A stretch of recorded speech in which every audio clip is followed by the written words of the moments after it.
దేవుని అతి పరిశుద్ధ నామమునకు మహిమ కలుగును గాక. ఎలా ఉన్నారు? మీరు క్షేమంగా ఉన్నారు కదూ? క్షేమంగా ఉన్నారని నమ్మి దేవాదేవుని స్తుతిస్తూ ఉన్నాను. అనుదినము మీ కొరకు మేము ప్రార్థిస్తూ ఉన్నాము. మీరు కూడా క్రమం తప్పకుండా ఈ హోప్ ఫర్ టుడే వాక్య ధ్యానాలను అనుసరిస్తూ మీరు ఆత్మీయంగా అభివృద్ధి పొందుతున్నారని నమ్మి దేవాదేవుని స్తుతిస్తూ ఉన్నాను. అదే క్రమంలో మేము కూడా ప్రార్థనాపూర్వకంగా మీ ముందుకు ఈ హోప్ ఫర్ టుడే వాక్య ధ్యానాలను అందించడానికి దేవుడు మాకు చూపుచున్న కృపను బట్టి కూడా దేవాదేవుని ఎంతగానో స్తుతిస్తూ ఉన్నాను. కీర్తనల గ్రంథం 145వ కీర్తన 18వ వచనాన్ని చదువుదాం. కీర్తనల గ్రంథం 145వ కీర్తన 18వ వచనాన్ని నేను చదువుతున్నాను. తనకు మొర్రపెట్టు వారికి అందరికీ, తనకు నిజముగా మొర్రపెట్టు వారందరికీ యెహోవా సమీపముగా ఉన్నాడు. ఈ కీర్తన దావీదు రాస్తూ ఉన్నాడు. తనకు మొర్రపెట్టే వారికి, తనకు నిజముగా మొర్రపెట్టే వారికి అందరికీ యెహోవా సమీపముగా ఉన్నాడు. ఇది చాలా అద్భుతమైనటువంటి మాట. యెహోవా సమీపముగా ఉన్నాడు. యెహోవా సమీపముగా ఉన్న స్థితిని జ్ఞాపం చేస్తున్నాడు. అలాగే దీనికి అనుగుణంగా మరొక వాక్యాన్ని నేను పాత నిబంధన గ్రంథం నుంచి ఒక మాటను నేను చదువుతున్నాను. అది ద్వితీయోపదేశ కాండం 4వ అధ్యాయం 7వ వచనం. ద్వితీయోపదేశ కాండం 4వ అధ్యాయం 7వ వచనం చదువుతున్నాను. మనము ఆయనకు మొర్ర పెట్టినప్పుడల్లా మన దేవుడైన యెహోవా మనకు సమీపముగా ఉన్నట్టు మరి ఏ గొప్ప జనమునకు ఏ దేవుడు సమీపముగా ఉన్నాడు?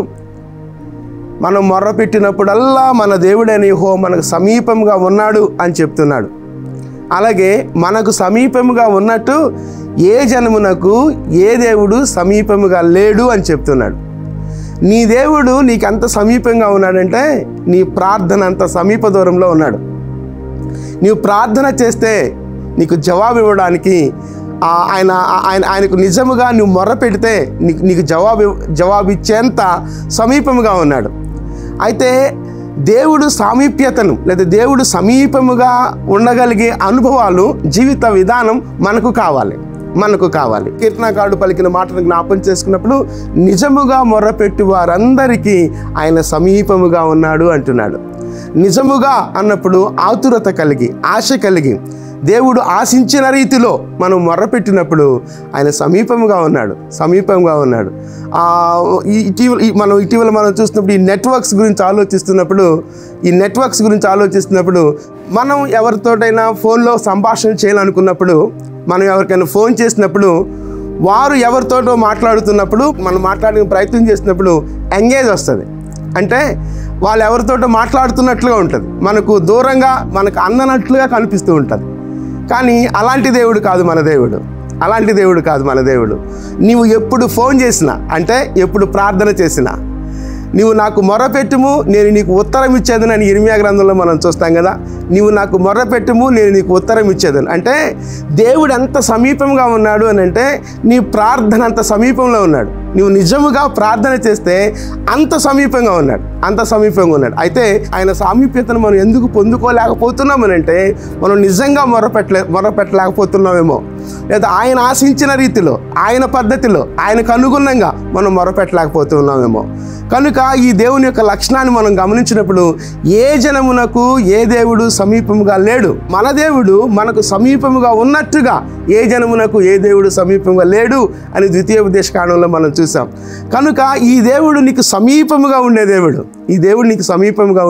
అయితే ఆయన సామీప్యతను దినదినము నీవు కోరుకుంటున్నట్లయితే, ఆయనకు అనుగుణంగా నీవు కోరుకుంటున్నట్లయితే ఆయన నీకు సమీపముగానే ఉన్నాడు. కనుక దేవుని గురించి మనం ఆలోచిస్తున్నప్పుడు ఆయన మనకు సమీపముగా ఉన్నాడు అన్నదే గొప్ప ధైర్యాన్ని ఇస్తుంది. ఆయన మనకు సమీపముగా ఉన్నాడు అనే మాటే మనకు గొప్ప ప్రోత్సాహాన్ని ఇస్తుంది, గొప్ప బలాన్ని ఇస్తుంది.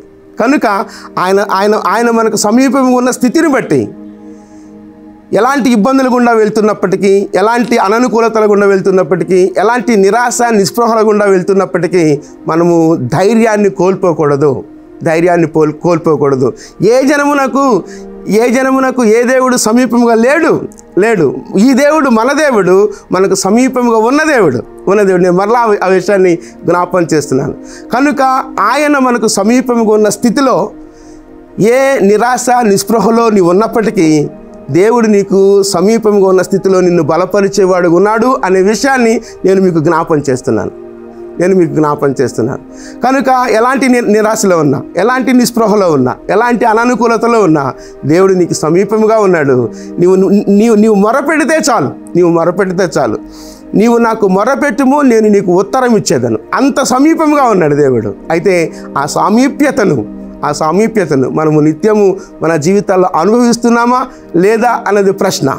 మనము దేవునికి సమీపముగా జీవిస్తూ, నిజముగా మొరపెడుతూ, ఆశ కలిగి మొరపెడుతూ, ఆయన ఆలోచనలకు తగిన విధంగా మనం మొరపెట్టినప్పుడు ఆయన మన కోరికను తీర్చే దేవుడు ఉన్నాడు. ఆ తర్వాత వచనాలు కూడా మనం చూస్తే తన యందు భయభక్తులు గల వారి కోరిక ఆయన నెరవేర్చును అని చెప్తున్నాడు. కనుక మనం ప్రార్థన చేద్దాం.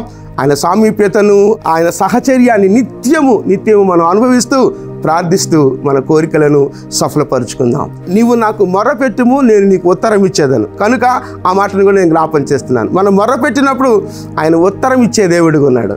ఆయన సమాధానాన్ని పొందుకుంటూ మన ముందున్నటువంటి విశ్వాస జీవితంలో ముందుకు కొనసాగుదాం. నిరీక్షణ కలిగి ముందుకు కొనసాగుదాం. యెహోవా సమీపముగా ఉన్నాడు. చిన్న ప్రార్థన చేస్తాను. నాతో కలిసి ఏకీపిస్తారా? చిన్న ప్రార్థన చేస్తాను. మహోన్నతుడా, జీవము కలిగిన దేవా, మా గొప్ప దేవుడవు, మాకు సమీపముగా ఉన్న దేవుడవు దేవా, మీ సన్నిధిలో మేము నిత్యము ప్రార్థిస్తూ, మీ సామీప్యతను మేము నిత్యము అనుభవిస్తూ, మా జీవితాలలో మేము పొందుకోవలసిన ప్రతి ఆశీర్వాదాన్ని మేము పొందుకొనగలిగినట్లుగా కృప చూపించండి. నిజముగా మీకు మొర్రపెట్టినప్పుడు నీవు సమీపముగా ఉండే దేవుడవు ప్రభువా. నా దేవా, నీవు మాకు తోడై ఉన్నట్లు, లేదా నీవు మాకు సమీపముగా ఉన్నట్టు ఏ జనమునకు ఏ దేవుడు సమీపముగా లేడు ప్రభువా. కనుక నా తండ్రి, మీ వైపు చూస్తున్నాం, మీ మీద ఆధారపడుతున్నాం. మీ ఆలోచనల కొరకు, మీ సమాధానం కొరకు, మీ నడిపింపు కొరకు మీ సన్నిధిలో ప్రార్థిస్తున్నాం.